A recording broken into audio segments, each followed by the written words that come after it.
Materi kita berikut ini adalah tentang polimer.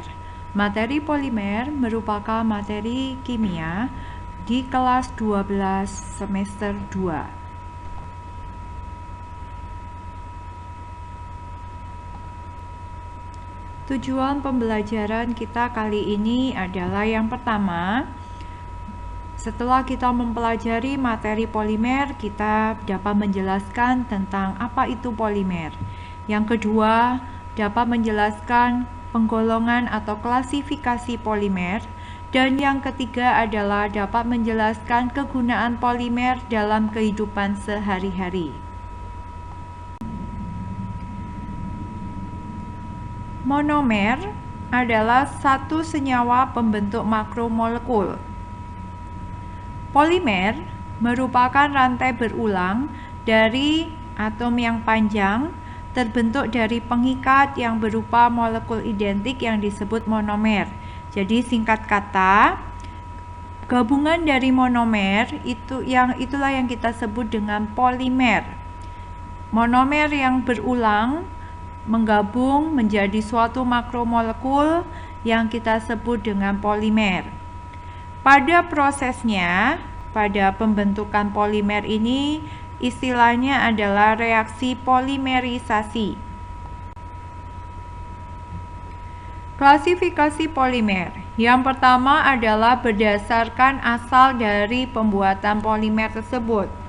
Ada dua, yaitu polimer alam dan polimer sintesis. Polimer alam maksudnya adalah polimer yang terjadi secara alami. Contohnya adalah karet alam, karbohidrat, protein, selulosa, dan wol. Sedangkan polimer sintesis, yakni polimer yang dibuat melalui polimerisasi monomer-monomer polimer. Polimer sintesis di sini dimaksud adalah buatan manusia. Contohnya pada bakelit, PVC, polietena atau plastik. Yang kedua, penggolongan polimer berdasar reaksi pembentukannya. Ada dua macam, yaitu polimer adisi dan ada polimer kondensasi. Jadi bagaimana membentuk polimer ini? Yang pertama untuk polimerisasi adisi, yaitu jika yang bergabung adalah monomer-monomer yang mempunyai ikatan rangkap antar atom karbonnya, maka ini yang kita sebut dengan polimerisasi adisi. Contohnya adalah polietena, PVC, polistirena, karet alam, dan teflon. Dapat kita lihat pada contoh etena sebagai monomer. Di sini terdapat ikatan rangkap antar rantai karbonnya. Kemudian jika monomer etena ini bergabung dengan monomer yang lain dan berulang-ulang dengan rantai yang panjang, maka terbentuklah polimer polietilena. Jadi ini yang kita sebut dengan polimer yang proses pembentukannya berdasarkan polimerisasi adisi. Contoh lain dari polimerisasi adisi yaitu pada vinil klorida sebagai monomer. Kita bisa lihat juga bahwa antar rantai karbonnya terdapat ikatan rangkap. Kemudian antar ikatan rangkap pada vinil klorida ini berulang, membentuk rantai panjang dari polimer sebagai makromolekul yaitu polivinil klorida atau PVC. Kemudian pada contoh yang bawahnya di sini ada cis 1,4 isoprena sebagai monomer. Ini merupakan monomer dari karet alam. Dapat kita lihat proses polimerisasinya dan kita dapat lihat bahwa monomernya mengandung ikatan rangkap antar atom C-nya. Jadi sebagai ciri dari polimerisasi adisi adalah jika antar rantai karbonnya terdapat ikatan rangkap, maka tergolong reaksi polimerisasinya adalah polimerisasi adisi. Masih pada penggolongan polimer berdasar pembentukannya. Yang kedua adalah polimerisasi kondensasi, yaitu bergabungnya monomer-monomer yang mempunyai gugus fungsi. Polimerisasi ini terdapat hasil samping berupa pelepasan molekul lain. Umumnya adalah hasil sampingnya berupa air. Contoh dari polimer ini adalah polipeptida atau protein, nilon, amilum, bakelit, asam nukleat. Di sini sebagai contoh diambil asam amino. Kita bisa lihat ada gugus fungsi. Ya, gugus fungsinya adalah gugus fungsi amina NH2 dan gugus fungsi OH.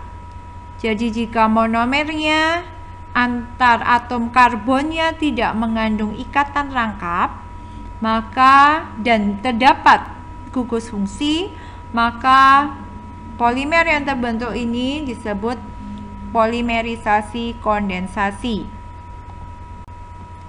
Contoh lain pada reaksi polimerisasi kondensasi yaitu pada pembuatan nilon 66.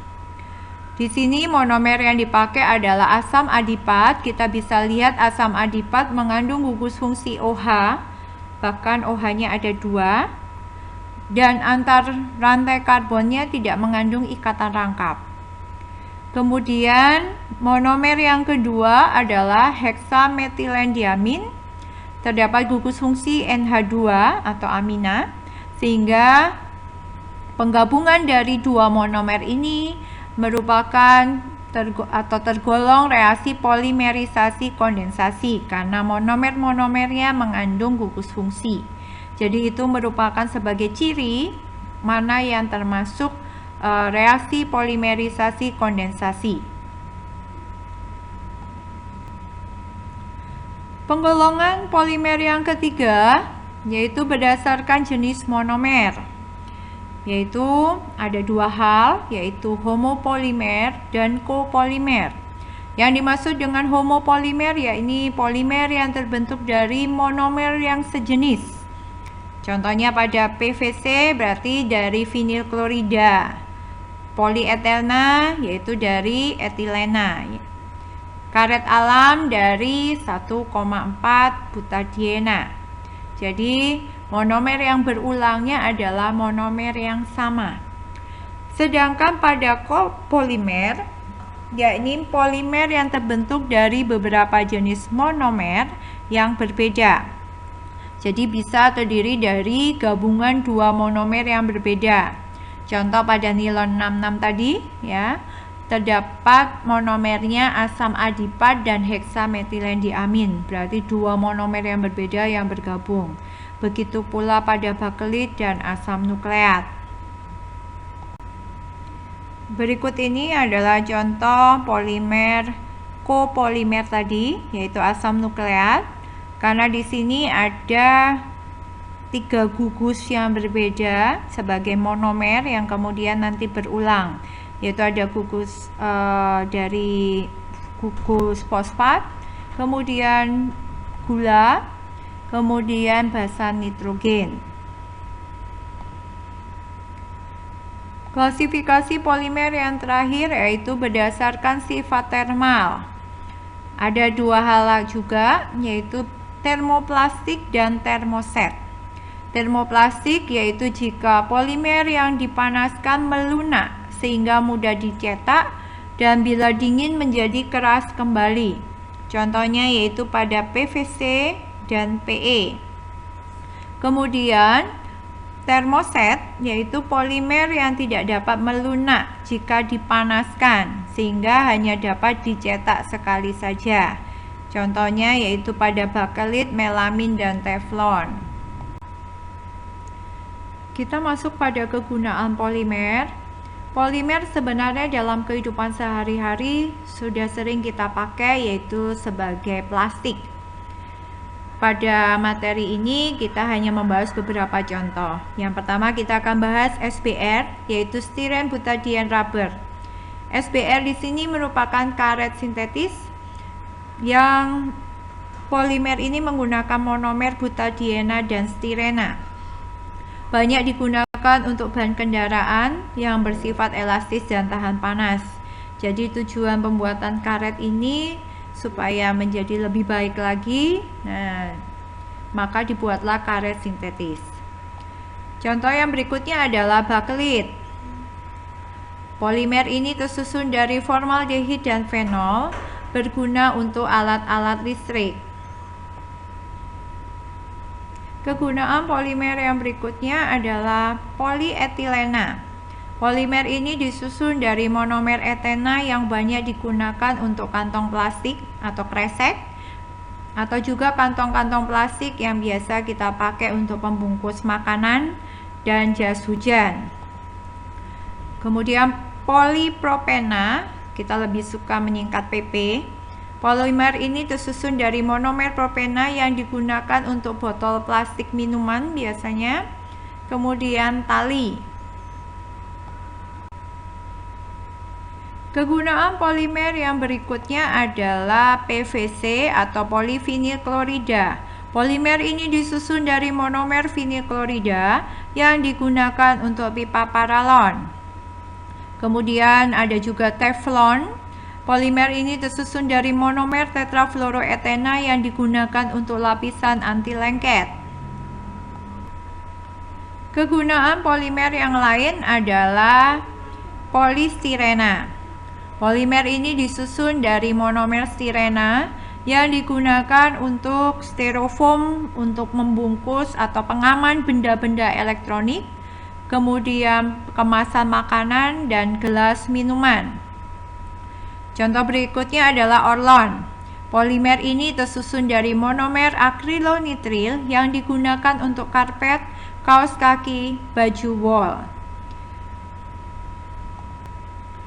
Setelah kita membahas dari apa itu polimer, kemudian klasifikasi polimer, dan yang terakhir kita sudah membahas kegunaan polimer, maka berikut ini adalah merupakan latihan soal yang bisa dikerjakan untuk kita berlatih. Selamat mengerjakan, semoga materi ini bermanfaat dan kita semua bisa menambah pengetahuan tentang benda-benda plastik yang ada di sekitar kita. Terima kasih.